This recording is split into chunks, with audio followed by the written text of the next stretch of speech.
Hi skill beings, this is going to be the first video of my articles playlist. Today we are going to discuss my article Our Life and Our Frequencies from firstget.in. Also please rate my article if you can. The link is given in the description of this video. That being said, let's roll the intro.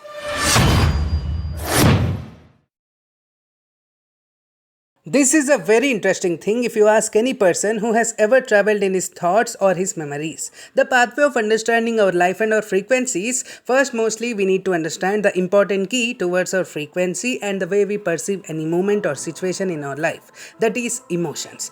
Before getting deep into the topic, let me help you answer your own answers. Just think and get your answer in your mind. How are you feeling right now?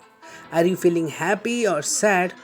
Or anything, what is going on in your mind? Just look into it. When asked, it is rather probable that all of us are capable to inform which emotional state we are in at this particular moment. But what does it mean? Where do thoughts originate from and how do they have an impact on our everyday life? Are our emotions our feelings? For most people, feelings and emotions are very good the same meaning. Naturally, we would identify them as synonyms, two words with the identical meaning, but English sometimes feels like a primitive language. However, even though they are structured on every other, emotions and feelings are alternatively unique things. Emotions describe physiological states and are generated subconsciously. Usually, they are self-sustaining bodily responses to certain exterior or inner event. By contrast, emotions are subjective experiences of feelings and are pushed via mindful ideas and reflection. And this capability that we can have thoughts except having feelings, however, we honestly cannot have feelings without having emotion. Emotions have a certain electricity over our thoughts.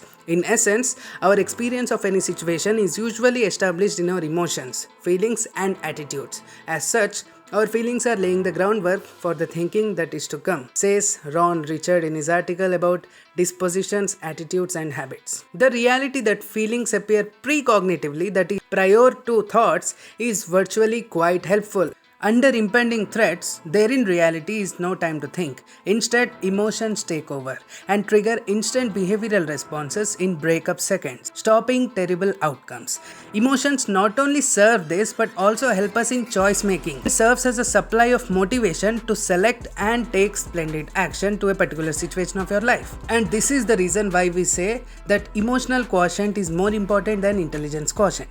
Also, feelings play a necessary function in connecting our conscious energy with the everlasting cosmos. Each emotion you are feeling or feeling right now has its own frequency that can make or break the connection with the blissful cosmic force. This stress, or I should say this electricity or connection, enables our human cognizance to sense blissful and mindful thoughts.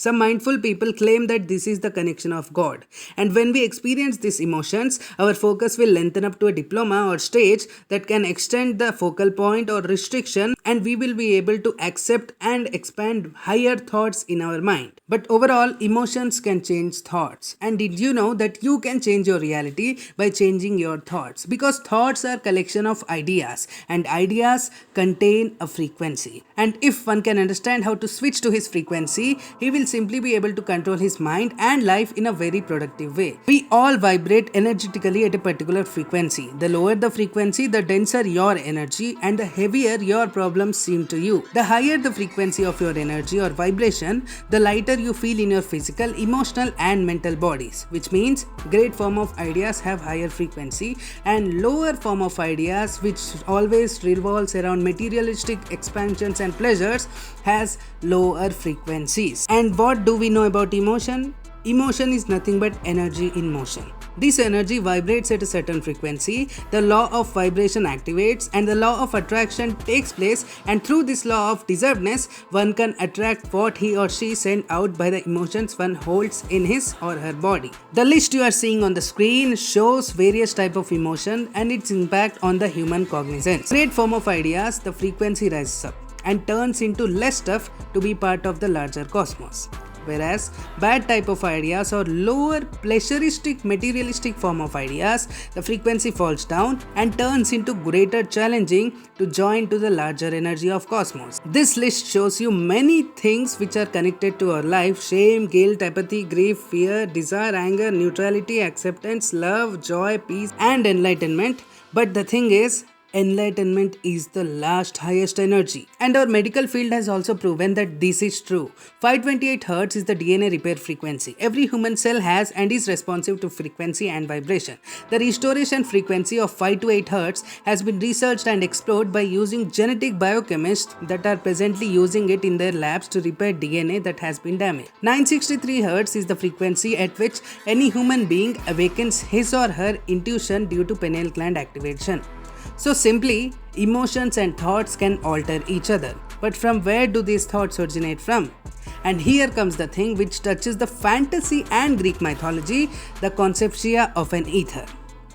The dimension of the origin of our conscious thoughts, this concept may appeal to both modern fantasy and today's science fiction wizards. I described this very well in my recent work, A Fiction on Consciousness. Modern geeks can check that out. It is available on Amazon Kindle. So our frequency changes due to emotions. From the beginning of life to the last moment of life, we will change the frequency according to the situation or internal conditions. Depending on the situation controls our emotions, and internally we control our emotion and change our emotion, thus changing our living conditions. People who change the frequency of emotions in certain circumstances will never be able to control their lives. They will become slaves to the situations, and your feelings will be good or bad. In the joy situation, you may dance happily, but in unconventional circumstances in your life, you will feel very depressed. In view of the fact that a person who bases the change of emotional frequency on an internal basis can control his own happy state in some cases, but he will face any unconventional situation of his life in a very acceptable way. Therefore, please remember, my friend, this life is beautiful. So don't let contextual things control you to understand this life. This is not only a metaphor but an eternal truth. So please control it. The situation is weaker than you. They are temporary. But you are permanent. You are a unique person in the entire world, living in a great society where people are educated and privileged. You and I live among people who truly understand compassion and encourage people to do good deeds. Therefore, live a life that is proud to be owned by you. You are an awesome being. Be positive, grow positive, and have a great day. Signing off, Skill Beings.